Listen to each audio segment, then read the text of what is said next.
안녕하세요. 김태훈의 현명한 투자자 방송 시작하겠습니다. 본 영상에서 다루는 내용은 투자 권유가 아니며 각 개인의 투자 판단에 대한 책임을 지지 않습니다. 별도의 SNS 채널 가입을 유도하거나 투자 권유 및 유료 리딩 서비스를 홍보하는 불법 사칭 계정에 유의하시기 바랍니다. 자, 오늘은 교촌 치킨으로 대표되는 교촌 F&B에 대해서 좀 말씀을 드리겠습니다. 우리 주변에 흔하게 보는 치킨 프랜차이즈의 대표주인데요. 이게 이제 업계 1위를 하는 회사로 알고 계시겠지만 이미 2022년에 벌써 업계 1위에서 밀려서 BHQ나 BBK인가요? BBQ인가요? 하여튼 그런 그 치킨 프랜차이즈들에게 밀려서 지금 업계 3위에서 4등, 5등까지도 밀려나고 있는 상황입니다.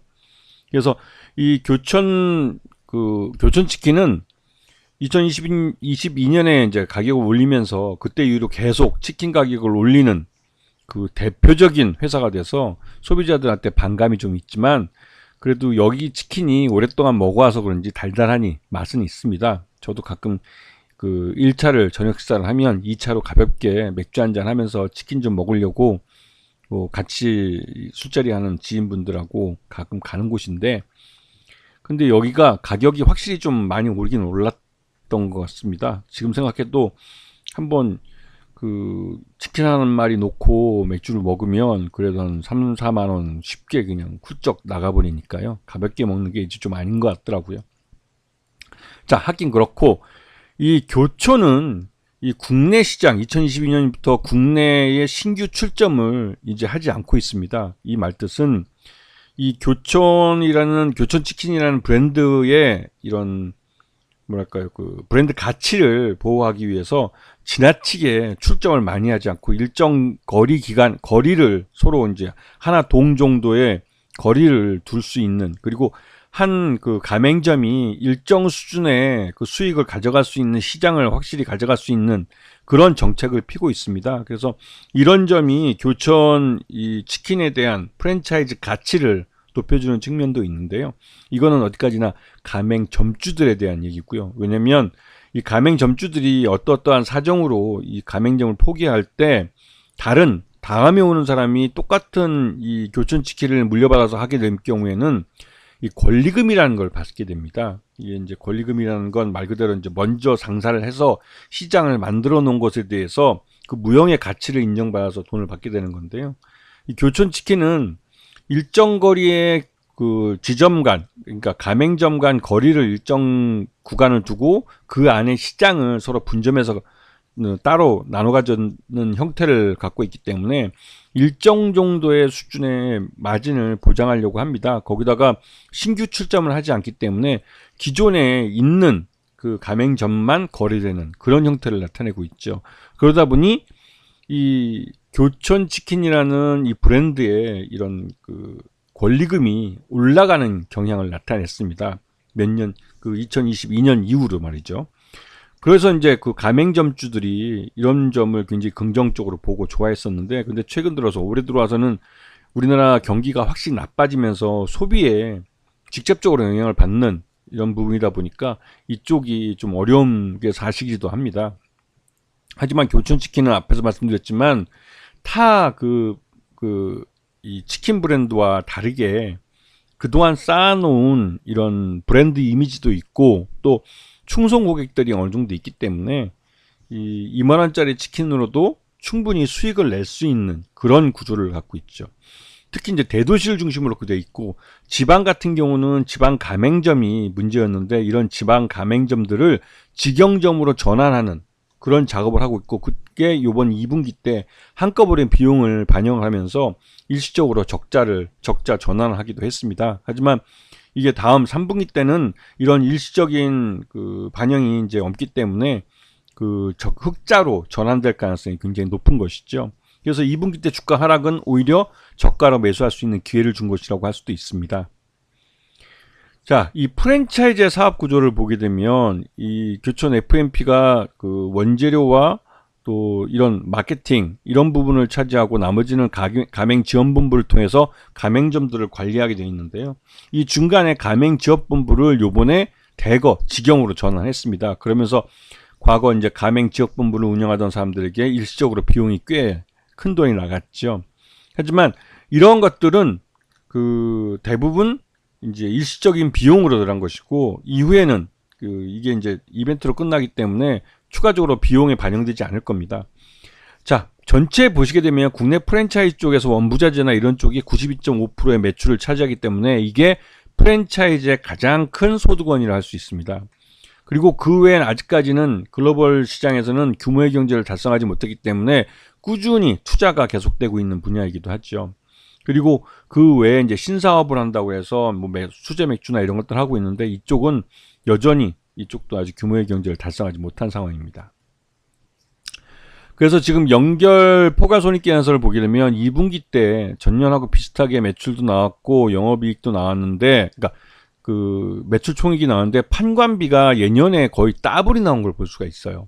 그게 이제 가맹지업본부를 직영점으로 전환하면서 일시적으로 큰 돈이 나간 겁니다. 기존에 이제 가맹지역본부를 운영하던 사람들에게 큰 돈을 줘서 내보낸 것이죠. 그러면서 이거를 직영으로 다 돌린 겁니다. 그래서 이 비용은 일시적인 비용이고, 이 비용 때문에 이제 9억 8천의 그러니까 단기 순손실이 발생했는데, 이거는 단기 실적으로 끝이고 3분기부터 흑자 전환할 가능성이 큽니다. 자, 그리고 여기 이 교촌 F&B는 권원광 회장이 전체 지분의 69.20%를 갖고 있기 때문에 이게 이제 말 그대로 거의 한 70% 정도가 최대주 지분이라고 할 수가 있죠. 그리고 이제 소액주 지분이 30% 정도인데, 그래서 유통 주식수가 그렇게 많지는 않은 주식입니다.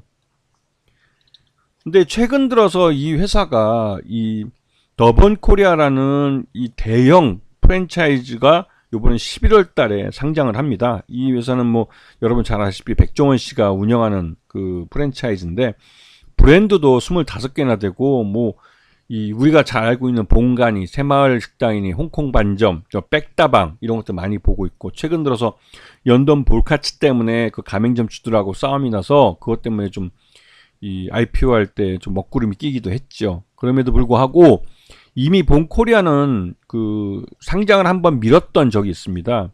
코로나 때문에 더더욱 어려웠었고, 근데 요번에는 확실하게 이제 코스피 쪽으로 상장을 이제 목표를 잡고 시작을 하고 있고, 이게 국내뿐만 아니라 해외에서도 이 매장들을 많이 갖고 있기 때문에 우리나라에서 보면 진짜 본격적인 프랜차이즈 전문화된 음식점 체인이라고 할 수가 있죠.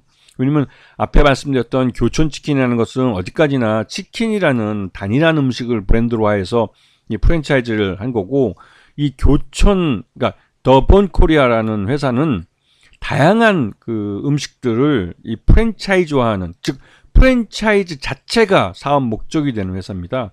그래서 굉장히 신규 브랜드를 런칭하고, 또 그게 이제 잘 안 되면 바로 접어버리고 하는 식으로, 물론 이 과정에서 처음에 몇 개는 직영점으로 하지만 그 외에는 이제 가맹점을 받아서 하기 때문에 이런 신규 브랜드를 하는 것을 뭐 백종원 대표에게 남의 돈을 갖고 어떻게 보면 이 신규 브랜드의 테스트를 한다? 이런 비난도 있는 것이죠. 사실 이게 이제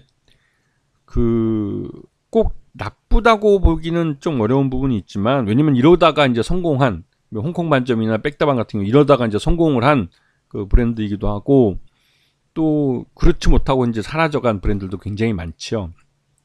그러다 보니 이 본 코리아에 대해서는 뭐 긍정적으로 보는, 왜냐면 신규로 이제 그런 브랜드가 하나 성공을 하면 거기에 뭐 40, 50개 많으면 한 100개 정도의 이런 프랜차이즈 가맹점들이 들어오기 때문에 말 그대로 뭐 50개에서 100명의 사장님이 새로 탄생을 하는 겁니다. 그만큼의 이제 소비 시장에서 신규 부가가치를 창출해 내는 것이고, 또 이게 그러다가 그렇게까지 성장 못하고 20, 30개 하다가 뭐 마진이 안 맞는다고 바로 이제 규모의 경제를 달성하지 못하면 바로 이제 브랜드를 접어버리니까, 거기에 참여했던 가맹점주들은 말 그대로 이제 거기에 투자된 돈들을 기회비용으로 날리게 되는 것이죠.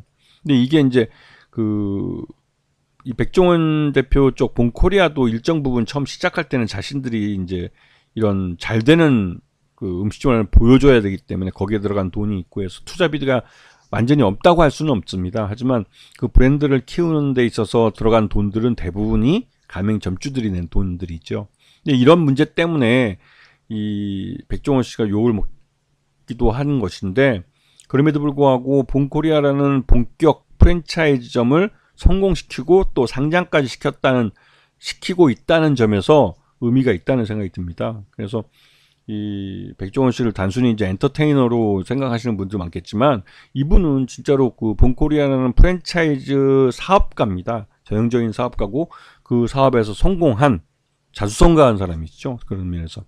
그래서 이 말씀을 왜 드리냐면 프랜차이즈라는 것에 대해서 시장에서 재평가를 하는 계기가 될 수 있는 그런 기회가 이번에 본코리아 11월 IPO라는 것이죠. 여기 이것 때문에 교촌치킨도 여기에 지금 시장에서 이 본코리아의 IPO에 대한 기대감으로 이 교촌 F&B에 대한 그 주가 재평가가 일어날 거다라는 말들이 나온 겁니다. 물론 이건 3분기 흑자 전환에 대한 기대감도 선반영하는 것입니다. 그래서 이 2분기가 적자긴 하지만 1분기와 마찬가지로 이 회사의 적정 주가는 기본적으로 한 10,000원 정도는 돼 있습니다.